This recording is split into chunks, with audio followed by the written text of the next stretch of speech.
ఏమవుతుందో తెలియదు, ఎలా జరుగుతుందో అంతు చిక్కడం లేదు. పేలే ముందు మెసేజ్ వస్తుంది, అదేంటో చదివేలోపే వేడెక్కిపోతోంది. పేలాక ప్రాణాలు తీస్తోంది. మెసెంజర్గా ఉన్న పేజర్ కాస్త ప్రాణాలకు ముప్పుగా మారుతోంది.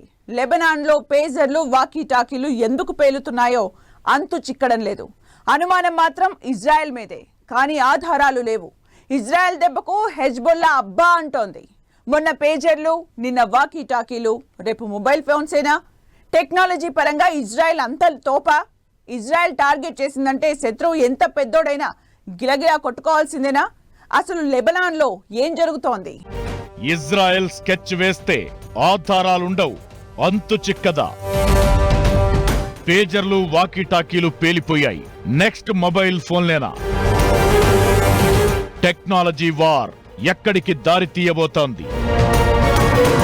పేజర్ల పేలుళ్లతో అల్లకల్లోలంగా మారింది లెబనాన్. ఆ భయోత్పాతం మరిచిపోకముందే మరోసారి ఏకకాలంలో వాకీటాకీలు పేలిపోయాయి. ఈ ఎక్విప్మెంట్ అంతా 5-6 నెలల ముందు కొనుగోలు చేసినవేనని తెలుస్తోంది. లెబనాన్లో జరిగిన పేజర్లు, వాకీటాకీ బ్లాస్టింగ్స్ లో 32 మంది చనిపోగా 300 మంది తీవ్రంగా గాయపడినట్టు తెలుస్తోంది. కొన్ని చోట్ల వాకీటాకీలు నడుముకు పెట్టుకుని 2 వీలర్ల మీద వెళుతున్న వారు పేలుళ్ల ధాటికి చూస్తుండగానే మంటల్లో కాలిపోయారు. మరికొందరి డెడ్ బాడీలు గుర్తుపట్టలేని విధంగా పేలుళ్లు జరిగాయి. ఈ పేజర్లు, వాకీటాకీల పేలుళ్లతో చనిపోయిన వారు, గాయపడిన వారిలో ఎక్కువ మంది హెజ్బొల్లా సానుభూతి పరులు, లెబనాన్ రాయబారులే ఉన్నారు. పేజర్లు బాంబులై పేలుతున్నాయి, వాకీటాకీలు కూడా వణికిస్తున్నాయి. దీంతో లెబనాన్ ప్రజలు ఇప్పుడు ఏ పేజర్లో ఏ బాంబుందో తెలియక హడలిపోతున్నారు. ఎందుకంటే వరుసగా జరుగుతున్న పేలుళ్లు అక్కడి ప్రజల వెన్నులో వణుకు పుట్టేలా చేశాయి. డివైజ్లు డైనమైట్లలా పేలడంతో వాటిని ముట్టుకోవాలంటేనే భయపడిపోతున్నారు. మంగళవారం పేజర్లు, బుధవారం వాకీటాకీలు పేలాయి. కొన్ని ప్రాంతాల్లో ఇతర ఎలక్ట్రానిక్ పరికరాలు పేలినట్టు తెలుస్తోంది. బీరూట్లో కొన్ని ప్రాంతాల్లో సోలార్ పరికరాలు పేలినట్లు కూడా ఇంటర్నేషనల్ మీడియా చెబుతోంది. ఇక ముందు ముందు ఏ డివైజ్లు పేలుస్తారో, ఎంతమంది వీటికి బలవుతారోనని లెబనాన్ ప్రజలు బిక్కుబిక్కుమంటూ గడుపుతున్నారు. గతంలో ఇజ్రాయెల్ నిఘా వర్గాలు mobile phone cell tower signal tracking, ట్యాపింగ్లతో పలువురు హెజ్బొల్లా నేతలను మట్టుబెట్టాయి. దీంతో ఇజ్రాయెల్ నిఘాకు చిక్కొద్దని హెజ్బొల్లా సెల్ ఫోన్లను కాకుండా పేజర్లు, వాకీటాకీలను వాడుతోంది. గతేడాది అక్టోబర్ 7న ఇజ్రాయెల్ పై హమాస్ దాడి తరువాత పేజర్ల వాడకాన్ని మరింత పెంచింది లెబనాన్. ఈ ఏడాది మొదట్లో తైవాన్ కు చెందిన గోల్డ్ అపోలో అనే కంపెనీ నుంచి 5,000 వరకు పేజర్లను ఆర్డర్ చేసింది లెబనాన్. వాటిని ఈ మధ్య హెజ్బొల్లా తమ ఫైటర్లకు అందజేసింది. కొత్తగా తెప్పించిన పేజర్లు పేలిపోయినట్లుగానే 5-6 నెలల క్రితం హెజ్బొల్లా వర్గాలు తెప్పించిన ఐకామ్ కంపెనీకి చెందిన V8-2S మోడల్ వాకీటాకీలు పేలిపోయినట్టు తెలుస్తోంది. ఇవి జపాన్లో తయారయ్యాయి. ఐకామ్ అనేది రేడియో కమ్యూనికేషన్స్, టెలిఫోన్ల కంపెనీ. అయితే లెబనాన్లో పేలిన వాకీటాకీల ఉత్పత్తిని 2014లోనే నిలిపేశామని ఐకామ్ చెబుతోంది. ఆ మోడల్ బ్యాటరీలను కూడా తయారు చేయడం లేదని ఐకామ్ కంపెనీ ప్రకటించింది. పేలుళ్లు జరిగిన 2-వే రేడియో పరికరాలపై ఐకామ్ అనే ఉన్నట్లు వార్తలొస్తున్నాయి. ఈ ఓవరాల్ బ్లాస్టింగ్ ఇష్యూపై దర్యాప్తు జరుగుతోంది. పేజర్లు, వాకీటాకీల పేలుడు పక్కా ప్లాన్తో ఇజ్రాయెల్ చేసిన వ్యూహాత్మక కుట్రగా భావిస్తోంది లెబనాన్. ఇజ్రాయెల్ నిఘా సంస్థ మొస్సాద్ పనేనని ఇజ్రాయెల్ పై ప్రతీకారం తీర్చుకుంటామని హెచ్చరిస్తోంది. పేజర్లు, వాకీటాకీల్లో PETN పేలుడు పదార్థాన్ని అమర్చి ఉంటారని అనుమానిస్తోంది లెబనాన్. టైమర్లో ప్రోగ్రామింగ్ చేసి ఉంటారనేది మరో అంచనా. PETN పేలుడు పదార్థాన్ని ఇజ్రాయెల్ నిఘా సంస్థ మొస్సాద్ విరివిగా వాడుతుందని గుర్తు చేస్తోంది లెబనాన్. వాకీటాకీ పేలుళ్లు లెబనాన్ దక్షిణ ప్రాంతంతో పాటు రాజధాని బీరూట్ శివారులో జరిగినట్టు తెలుస్తోంది. పేజర్ పేలుళ్లలో చనిపోయిన వ్యక్తి అంత్యక్రియలు జరుగుతున్న శ్మశాన వాటికలో ఒక వాకీటాకీ బ్లాస్ట్ అయింది. పేజర్, వాకీటాకీ పేలుళ్లతో పశ్చిమాసియా మళ్లీ భగ్గుమంటోంది. ప్రతీకారం తీర్చుకుంటామని హెజ్బొల్లా ఇప్పటికే ప్రకటించగా ఇరాన్ కూడా అలాంటి శపథమే చేసింది. దీంతో మరోసారి మిడిల్ ఈస్ట్ ఉద్రిక్తంగా మారింది. యుద్ధ మేఘాలు కమ్ముకోవడంతో ఆందోళనలు వ్యక్తమవుతున్నాయి. ఇజ్రాయెల్ పై ప్రతీకార దాడికి హెజ్బొల్లా సిద్ధమవుతున్నట్టు సమాచారం. కళ్ళు ఉన్నోడు ముందు మాత్రమే చూస్తాడు, దిమాకున్నోడు దునియా మొత్తం చూస్తాడు. ఎక్కడున్నా ఎప్పుడైనా టార్గెట్ ఒక్కటే, శత్రువును ఖతం చేయడమే. ఏ మూలన ఉన్నా, ఎక్కడ దాక్కున్నా వెతికి మరీ వేసేయడం మొన్నటి వరకు ఉన్న కథ. ఇప్పుడు రూట్ మారింది. బటన్ నొక్కితే చాలు శత్రువుల్ని ఖతం చేయడమే పనిగా పెట్టుకుంది ఇజ్రాయెల్. కండబలం కంటే బుద్ధి బలమే గొప్పదని మాస్టర్ మైండ్ కు పని చెప్తోంది. లెబనాన్ రాయబారులు హిజ్బుల్లా సభ్యుల్ని నీడలా వెంటాడి వాళ్ళు వాడుతున్న గ్యాడ్జెట్స్ ను తమ కంట్రోల్లో పెట్టుకొని చావును కల్లారా చూస్తోంది ఇజ్రాయెల్. సీక్రెట్ ఆపరేషన్ తో లెబనాన్ లోని పేజర్లు, వాకీ టాక్లను పేల్చేస్తోంది. ఆ తర్వాత ఫోన్లను కూడా పేల్చబోతోందా? సైన్యం ఆయుధంతో పని లేకుండా జరుగుతున్న టెక్నాలజీ వార్ ఎటువైపు దారి తీయబోతోంది? భవిష్యత్తులో జరిగే యుద్ధాల్లో టెక్నాలజీనే కీ రోల్ ప్లే చేయబోతోందా?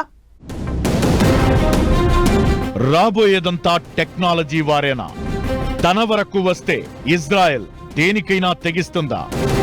మొబైల్ ఫోన్లతో కూడా ఇజ్రాయెల్ గేమ్ ఆడుతోందా? యుద్ధం మారుతోంది, యుద్ధ తంత్రం మారుతోంది. రెండు దేశాలు కొట్టుకోవాలంటే సరిహద్దే ఉండాల్సిన అవసరం లేదు.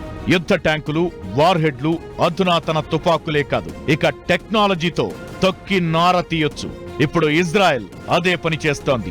పగా ప్రతీకారం కోసం యుద్ధరంగంలో తలపడకుండా ఉన్న చోటు నుంచే అటాక్ చేస్తోంది. ఇజ్రాయెల్ వేస్తున్న స్కెచ్ కు మొన్న ఇరాన్, ఇప్పుడు లెబనాన్, అంతకుముందు హమాస్ గిలగిలా కొట్టుకున్నాయి. ఇప్పుడు ఇంకా దూకుడు పెంచి సీక్రెట్ ఆపరేషన్ తో లెబనాన్ లోని పేజర్లు, వాకీటాకీలను పేల్చేస్తోంది. సరిహద్దుల్లేవు, సైన్యం అవసరమే లేదు. ఆకాశంలో ఎగిరే అడ్వాన్స్డ్ డ్రోన్లను వాడే రోజులు కూడా పోతున్నాయి. ఇప్పుడంతా టెక్నాలజీ వారే. ఉన్న చోటు నుంచే సిస్టమ్ ఆపరేట్ చేస్తే టార్గెట్ రీచ్ అయిపోవడం ఖాయంగా కనిపిస్తోంది. లెబనాన్ లో ఇజ్రాయెల్ చేసిన ఆపరేషన్ చూస్తే పెద్ద పెద్ద దేశాలే ఆశ్చర్యపోతున్నాయి. అదో కుట్ర కోణమైనా, ఎప్పుడో వేసిన స్కెచ్ లాగా కనిపిస్తున్న పకడ్బందీ వ్యూహం ప్రకారం అనుకున్న టార్గెట్ ను అటాక్ చేయడం అంత ఈజీ కాదు. అయినా లాంగ్ టర్మ్ లో స్కెచ్ వేసి లెబనాన్ వెన్నులో వణుకు పుట్టిస్తోంది ఇజ్రాయెల్. ఎప్పుడు ఏ పేలుడు ఎక్కడ ఎవరి ప్రాణం తీస్తుందోనన్న ఆందోళన హెజ్బుల్లా సభ్యుల్లో కనిపిస్తోంది. అయితే పేజర్లు, వాకీటాకీ పేలుడుతో ఇజ్రాయెల్ మొబైల్ ఫోన్లను కూడా పేల్చగలదా అన్న చర్చ జరుగుతోంది. నిజానికి టెక్నాలజీ పరంగా ఇజ్రాయెల్ ఓ అడుగు ముందే ఉంటుంది. గతంలో ఇజ్రాయెల్ కు చెందిన పెగాసస్ స్పైవేర్ కంపెనీ సంచలనం సృష్టించింది. వాట్సాప్ యూజర్లకు పెగాసస్ తమ ఫోన్లను హ్యాక్ చేసిందంటూ మెసేజ్లొచ్చాయి.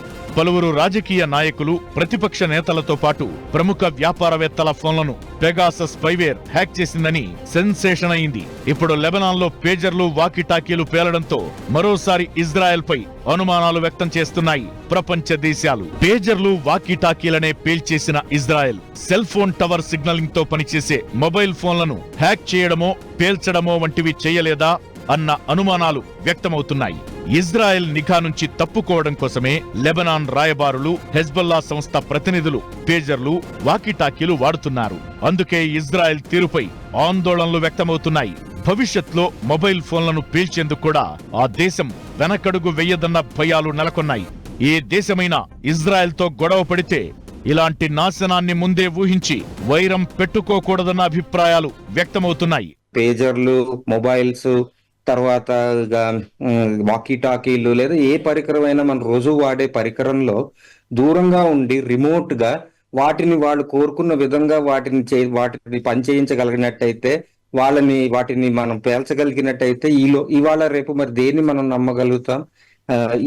ఏ ఇన్స్ట్రుమెంట్ ని మనం నిర్భయంగా వాడగలుగుతాం? ఆ భయం ఉంటుంది. ఇజ్రాయెల్ చేసిన పేజర్, వాకీటాకీ పేలుళ్లతో యుద్ధంలో కొత్త శకం మొదలైనట్లు అయిపోయింది. లెబనాన్ లోని హెజ్బుల్లా మిలిటెంట్ల కమ్యూనికేషన్ వ్యవస్థను దెబ్బ కొట్టడమే లక్ష్యంగా ఇజ్రాయెల్ టెక్నాలజీ అటాక్స్ చేస్తోంది. హెజ్బుల్లా టాప్ లీడర్లు ఇచ్చే మెసేజెస్ ను ట్రాన్స్ఫర్ చేసే పేజర్లు, వాకీటాకీలను నామరూపాలు లేకుండా చేసేస్తోంది. ఈ వ్యూహం వెనుక ఇజ్రాయెల్ గూఢచార వ్యవస్థ మొస్సాద్ ప్లానింగ్ స్పష్టంగా కనిపిస్తోంది. ఏ వ్యవస్థ పనిచేయాలన్నా కమ్యూనికేషన్ సిస్టమే ఇంపార్టెంట్.